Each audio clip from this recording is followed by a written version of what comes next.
Good afternoon, Year 4. It's Tuesday and we're going to be reading for pleasure. I hope you've had a lovely afternoon. I hope you're sitting comfortably. I've got my cup of tea ready, a new sheep mug today. And I brought a friend along. This is Donkey. He's hoofing me at the moment. He's already broken my chain, my necklace. And we've known each other for probably about 5 years, Donkey? He says 30 years. Honestly, I'm only 25. How could we have been together 30 years? You need to make sure, Donkey, that you do your maths online with Mr. Bilcliffe. Dearie me. I'll tell you more about how we met tomorrow. But for now, let's carry on with the story. So this chapter from our book is called The Beetle. You sitting comfortably, Donkey? Okay. Matt gave me a new black crayon and a fresh pile of paper. It's time to work again. I smelled a crayon, roll it in my hands, press the sharp point against my palm. There's nothing I love more than a new crayon. We do as well, Donkey, don't we? I search my domain for something to draw. What is black? An old banana peel would work, but I've eaten them all. Non-tag is brown. My little pool is blue. The yoghurt raisin I'm saving for this afternoon is white, at least on the outside.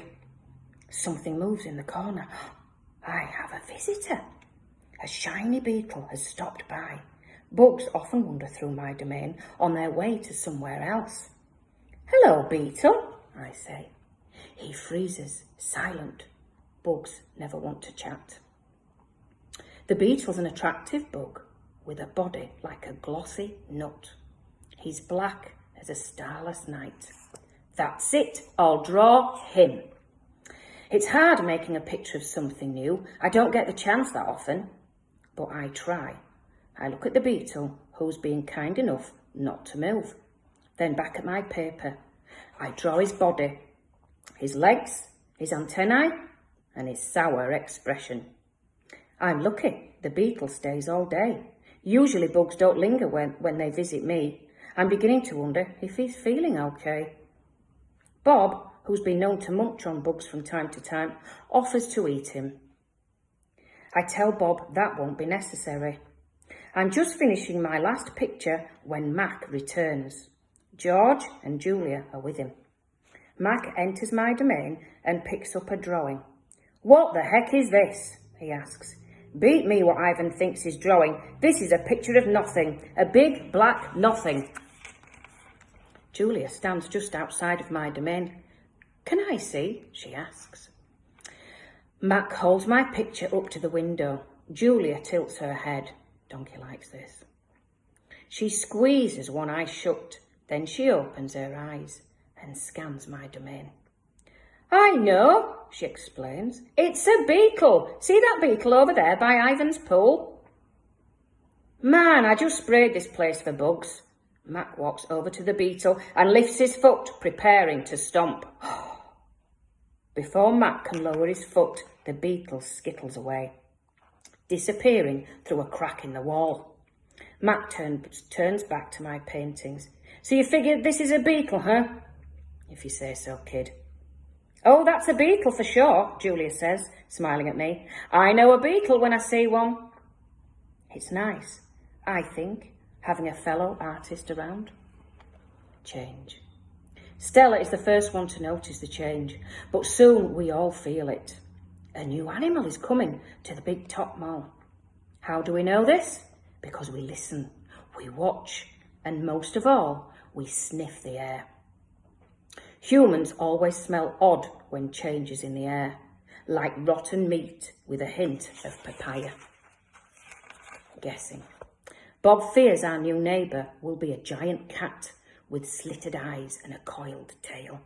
But Stella says a truck will arrive this afternoon carrying a baby elephant. How do you know? I ask. I sample the air, but all I smell is caramel popcorn. I love caramel popcorn. I can hear her, Stella says. She's crying for her mother. I listen. I hear the cars charging past. I hear the snore of the sunbears in their wire domain. But I don't hear any elephants. You're just hoping, I say. Stella closes her eyes. No, she says softly. Not hoping, not at all. Jambo. My TV is off, so while we wait for the new neighbour, I ask Stella to tell us a story. Stella rubs her right foot against the wall. Her foot is swollen again, an ugly, deep red. If you're not feeling well, Stella, I say, you could take a nap and tell us a story later. I'm fine, she says, and she carefully shifts her weight. Tell us the story, Jambo, I say. It's a favourite of mine, but I don't think Bob's ever heard it. Because she remembers everything, Stella knows many stories. I like colourful tales, with black beginnings, stormy middles, and cloudless blue sky endings. But any story will do. I'm not in a position to be picky. Stella begins. And that's where I'm going to stop today so that we can listen